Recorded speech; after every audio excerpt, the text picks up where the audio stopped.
मां के सोने को गिरवी रखा, हमारी मां के सोने को गिरवी रखा, और दूसरे लल्ला ने, हमारे नरेंद्र मोदी ने अपने मां को अलंकृत किया। ये होता है फर्क। कांग्रेस पार्टी कहती है कि रोहित शर्मा अनफिट है। रोहित शर्मा अनफिट नहीं है, राहुल गांधी अनफिट है। और मैं बता दूं, नरेंद्र मोदी जी के कप्तानी में ही आप देखिएगा भारत विश्व का चैंपियनशिप ट्रॉफी जीतेगी। कि हमारे राहुल जी ने थोड़े दिन पहले, कल ही उन्होंने कहा कि वोटर लिस्ट में गड़बड़ी। वोटर लिस्ट में गड़बड़ी नहीं है, आपके डेवलपमेंट लिस्ट में गड़बड़ी थी। आपके डेवलपमेंट लिस्ट में गड़बड़ी थी, वोटर लिस्ट में गड़बड़ी नहीं है। अभी हमने बताया आपको, अगर वैसा डेवलपमेंट आपने किया होता तो आज आप वहां नहीं बैठे होते। सभापति महोदया, आपने मुझे सप्लीमेंट्री डिमांड फॉर ग्रांट्स का समर्थन के लिए बोलने का मौका दिया। माननीय प्रधानमंत्री श्री नरेंद्र मोदी जी की दूरदर्शी नेतृत्व यह सुनिश्चित करती है कि जो भी हम खर्च कर रहे हैं उसका हर एक रुपया अर्थव्यवस्था को मजबूत करने के लिए, नागरिकों को सशक्त करने के लिए और एक सशक्त भारत के निर्माण के लिए ही खर्च होता है, उसका योगदान होता है। आज जो अतिरिक्त धनराशि मांगी गई है वह सिर्फ कागजों पर कुछ आंकड़ों का लेखा जोखा नहीं है, वो भविष्य के भारत के निर्माण का मानचित्र है। पीएम गति शक्ति हो, पीएम किसान योजना हो, राष्ट्र की सुरक्षा को सशक्त बनाना हो, यह सभी व्यय भारत के प्रगति के लिए अत्यंत आवश्यक है। कुछ विपक्षी दलों ने अभी विषय उठाया, फिस्कल डिसिप्लिन को लेकर। अभी मैं माननीय प्रेमचंद्रन जी को सुन रहा था, वित्तीय अनुशासन को लेकर प्रश्न उठाया। मैं याद दिलाना चाहूंगा, I would like to remind them that there was a period during the rule of the UPA when recklessly they had burdened the economy with unplanned spending, अनियोजित खर्चे and policy paralysis. In contrast, in our government, our term, under Modi ji, every rupee that flies out of the coffer of the exchequer is under the guidance, under the radar of ATC. ATC meaning not air traffic control. ATC meaning A for accountability, T for transparency, and C for clear vision of development.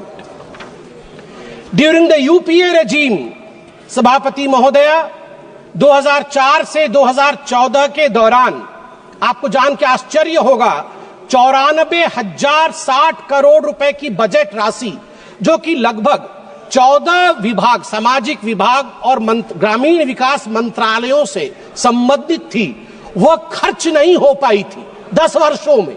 यह budget का लगभग 6.4% हिस्सा उस समय खर्च नहीं कर पाई थी यूपीए की सरकार। मैं कृषि क्षेत्र का उदाहरण एक देता हूं। 2013-14 में कृषि का बजट यूपीए के समय में 27,663 करोड़ था। अब वह 5 गुना बढ़ करके 1,37,756 करोड़ हुआ है। फर्टिलाइजर की जो उर्वरक की जो सब्सिडी है वह भी 5 गुना बढ़ा है। अभी हाल फिलहाल में बिहार के भागलपुर से 19वां प्रधानमंत्री किसान सम्मान निधि में लगभग 10 करोड़ किसानों के लिए 22,000 करोड़ रुपए प्रधानमंत्री जी ने रिलीज किया। अब मैं, दो छोटे छोटे विषय हैं मगर बहुत मन के अंदर कहीं ना कहीं एक इम्प्रिंट छोड़ेगा। मैं उदाहरण देता हूं। गौरव गोगोई जी बैठे हुए हैं। गौरव गोगोई जी ने आज गोल्ड मोनेटाइजेशन के ऊपर बात की। मैं 2 हेडलाइंस लेके आया हूं। पहला हेडलाइन है इंडियन एक्सप्रेस का, मुंबई से जो छपा था, जुलाई 8, 1991 का हेडलाइन है, और ये लिखा है शंकर अय्यर ने। हर कोई इसे सुने और पढ़े भी। Secret sale of gold by the Reserve Bank of India. 21,000 kg of metal airlifted to coded destination. एक समय था 1991 में राजीव गांधी ने और कांग्रेस पार्टी ने चंद्रशेखर जी की सरकार से हाथ खींच लिया था। उस समय लिक्विडिटी की अभाव थी, देश में एक त्राहिमाम की सिचुएशन बनी थी अर्थनीति में, और उस समय पहली बार हिंदुस्तान के ऊपर वो त्रासदी आई थी कि देश के सोना को 67 टन ऑफ गोल्ड इसको गिरवी रखा पड़ा था। और शंकर अय्यर जी कहते हैं कि मैं मुंबई के एयरपोर्ट में देख रहा था, चुपके चुपके गाड़ियां आ रही थी आरबीआई की और हिंदुस्तान के सोने को एयर इंडिया के एयर बस में लोड किया जा रहा था, हिंदुस्तान के बाहर भेजा जा रहा था। आप सोच के देखिए। और दूसरा हेडलाइन सभापति महोदया में पढ़ना चाहूंगा 31 मई 2024 का, RBI brings back home 100 tons of gold from United Kingdom. Narendra Modi ji के नेतृत्व में, नरेंद्र मोदी जी के नेतृत्व में 1 लाख केजी सोना, 1 लाख केजी सोना बाहर से 2024 मई को हिंदुस्तान वापस आता है। एक ने, यूपीए ने भारत मां के सोने को गिरवी रखा, हमारी मां के सोने को गिरवी रखा, और दूसरे लल्ला ने, हमारे नरेंद्र मोदी ने अपने मां को अलंकृत किया। ये होता है फर्क। मैडम सभापति महोदया, मैं एक छोटा सा उदाहरण देके अपने विषय को समाप्ति की ओर ले जाऊंगा। मैं एक और उदाहरण देता हूं। पूरे इस सप्लीमेंट्री ग्रांट में power grid corporation of India limited PGCIL के लिए अधिक व्यय की मांग की गई है, मिनिस्ट्री ऑफ पावर के अंतर्गत आता है। मैं एक हेडलाइन पढ़ता हूं, जुलाई 31, 2012 का 3 ग्रिड, मुझे याद है अभी निर्मला सीतारमन जी आएंगी। निर्मला सीतारमन जी उस समय प्रवक्ता थी, पार्टी की, बैठी हुई थी एक चैनल के डिबेट में। अचानक अंधकार हो गया, अचानक अंधकार हो गया, डिबेट बीच में बंद हो गया और 22 राज्यों में, 22 राज्य में अंधकार हो गए थे, क्योंकि 30 और 31 जुलाई 2012 को नॉर्दर्न ग्रिड, ईस्टर्न ग्रिड और नॉर्थ ईस्ट ग्रिड, तीनों ग्रिड फेल हो गए।